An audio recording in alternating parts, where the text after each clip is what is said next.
ব্যবসাটা মূলত সেভাবে প্রথম দিকে করার কোনো ইচ্ছা ছিল না। আমি পড়াশোনা শেষ করছি 2021-এ। তখন তো করোনা ছিল। করোনার মধ্যে আমি চাকরিও করেছিলাম, 6 মাস চাকরি করেছি। না চলে আসলো, তখন তো চাকরি করা সম্ভব ছিল না। মেয়েরা ভাবে যে বাড়ির থেকে কি বলবে, স্বামী কি বলবে, পরিবার কি বলবে, আত্মীয়-স্বজন কি ভাববে। এটা কিন্তু আমি প্রথম দিকে এই সমস্ত কিছুই ভাবিনি। আমি যদি এইগুলি ভেবে এখানে নামতাম তাহলে কিন্তু আজকে আমার এই বিজনেসে আসা হতো না। আমি আমার বাচ্চার দিক তাকিয়ে আমি তখন এটা আর করিনি, করতে চাইনি, যে কারণ ওর শৈশবটা নষ্ট হয়ে যাবে। আসলেই তো বাচ্চা, ছোট বাচ্চা রেখে অফিস করলে সারাদিন মা ছাড়া থাকবে। এই কারণে আমি কখনো চাইনি যে আমি দ্বিতীয়বার জবে যাই। তখন 3,000 3,500 টাকা নিয়ে শুরু করেছিলাম প্রথম। এখন আপনার কেমন বিক্রি হয়? ঢাকা শহরে একটা প্রাইভেট জব করে মানুষের একটা ফ্ল্যাটে থাকতে খেতে যতটা টাকার প্রয়োজন ঠিক এরকম টাকাই হয়। কিন্তু আমার চাকরির থেকে আমারটার একটু ডিফারেন্স এটা যে আমি 4 ঘন্টা ডিউটি করি আর ওইখানে 8 ঘন্টা করতে হয়। সবাই তো প্লেট হিসাবে বিক্রি করে, আমার মাথাতে ছিল যে ইন্ডিয়ার মতো একটা একটা করে বিক্রি করবো, যাতে সবাই টেস্ট করলেও একটা অন্তত খাবে। ছোট থেকেই শুরু করুক, সবাই তো আর একবারে বড় হতে পারে না। যারা বড় বড় হয়েছে প্রথম থেকে, তারা সবাই তাদের পেছনে খতিয়ে দেখতে গেলে সবাই ছোট থেকেই বড় হয়েছে, কেউ বড় থেকে বড় হয়নি। সরের ঘি মুখটা খুললে অথেন্টিক একটা ফ্লেভার দিচ্ছে। এটার প্রতি কেজি 1150 টাকা করে। কাঠের ঘানি ভাঙা সরিষার তেল, তো স্ট্রং একটা ফ্লেভার। আমি এটা অর্ডার করেছিলাম বিলিপ স্যাম্বল থেকে। আপনারা চাইলে এটা অর্ডার করতে পারেন স্ক্রিনে দেওয়া ফেসবুক পেজ দিয়ে। পানিপুরি খাওয়ার জন্য একজন নারী উদ্যোক্তা শুরু করছে। চলুন দেখে আসি ওনার খাবারের টেস্টটা কেমন। আপনি কেমন আছেন? ভালো আছি। আপনি এখানে কি বিক্রি করতেছেন? ইন্ডিয়ান পানি ফুচকা বলে যেটাকে। আচ্ছা, কত টাকা করে? একটা 5 টাকা। ব্যবসাটা মূলত সেভাবে প্রথম দিকে করার কোনো ইচ্ছা ছিল না।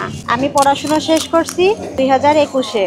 তখন তো করোনা ছিল। করোনার মধ্যে আমি চাকরিও করেছিলাম, 6 মাস চাকরি করেছি। চাকরি করার পরে করোনা চলে আসলো, তখন তো চাকরি করা সম্ভব ছিল না। চাকরি থেকে বাড়িতে চলে আসি, বাড়িতে আসার পরে আমার একটা বেবি হয়। এবার করোনা চলে গেল, কোম্পানি থেকে দ্বিতীয়বার অফার করেছিল, কিন্তু আমি আমার বাচ্চা ছোট বলে এই জন্য যেতে পারিনি। বলেছি যে আমার পারিবারিক সমস্যা, আমি যেতে পারবো না। আচ্ছা, ছোট বাচ্চা নিয়ে অফিস করা এটা তো সমস্যা সম্ভব না। ব্যবসা করা এটা তো সম্ভব। এইটা মনে করে আমাদের ওখানে পূজা হয়, কাপ্তানি পূজা। তখন ওই পূজাতে একটা দোকান দিয়েছিলাম আমি, এই ফুচকার দোকান। একটা একটা করে সবাই তো প্লেট হিসাবে বিক্রি করে, আমার মাথাতে ছিল যে ইন্ডিয়ার মতো একটা একটা করে বিক্রি করবো, যাতে সবাই টেস্ট করলেও একটা অন্তত খাবে।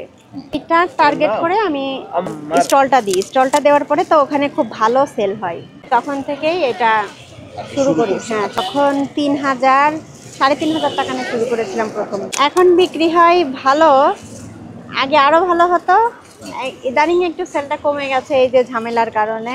ঢাকা শহরে একটা প্রাইভেট জব করে মানুষের ভালো একটা ফ্ল্যাটে থাকতে খেতে যতটা টাকার প্রয়োজন ঠিক সেরকম টাকাই হয়। কিন্তু আমার চাকরির থেকে আমারটার একটু ডিফারেন্স এটাই যে আমি 4 ঘন্টা ডিউটি করি আর ওইখানে 8 ঘন্টা করতে হয়।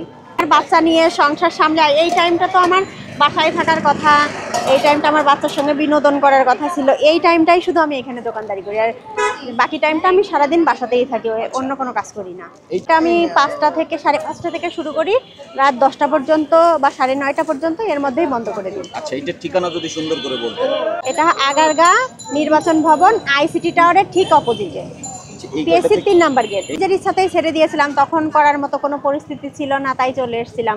কিন্তু পরবর্তীতে যখন বলেছিল তখন আমি আমার বাচ্চার দিক তাকিয়ে আমি তখন এটা আর করিনি, করতে চাইনি, যে কারণ ওর শৈশবটা নষ্ট হয়ে যাবে। আসলেই তো ছোট বাচ্চা রেখে অফিস করলে সারাদিন মা ছাড়া থাকবে। এই কারণে আমি কখনো চাইনি যে আমি দ্বিতীয়বার জবে যাই, আর এখন তো আরও চাই না যে আমি জব করি।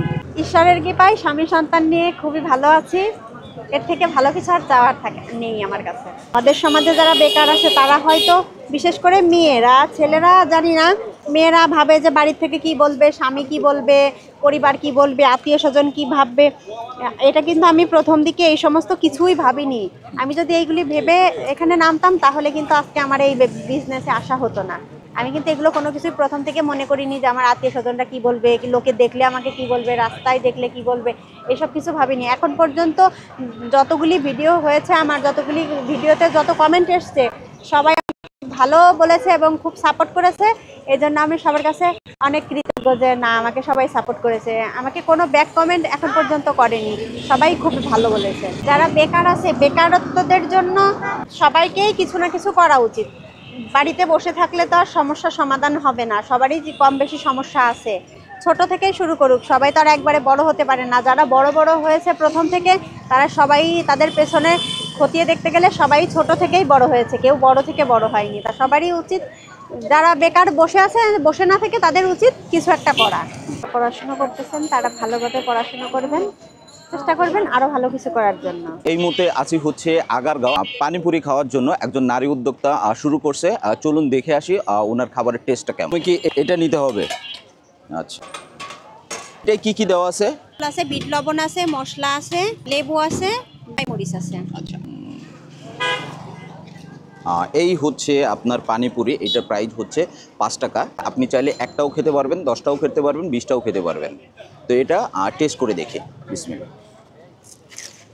পানিপুরি মুম্বাই মরিচ একটা স্ট্রং ফ্লেভার পাচ্ছি। তো আরেকটা টেস্ট করে দেখি, হচ্ছে আপনার মিষ্টি টক। তো এটা টেস্ট করে দেখি। একটা অতটা মিষ্টি না, মাঝারি প্রকারের পাবেন। আর এখানে সব থেকে ভালো লাগছে আমার কাছে যেটা, সেটা হচ্ছে আপনি যদি একটা খেতে চান তাহলে আপনি একটাও পাবেন। ঠিক আছে, দেখা হচ্ছে অন্য কোনো ভিডিও। ততক্ষণে ভালো থাকুন। আল্লাহ হাফেজ।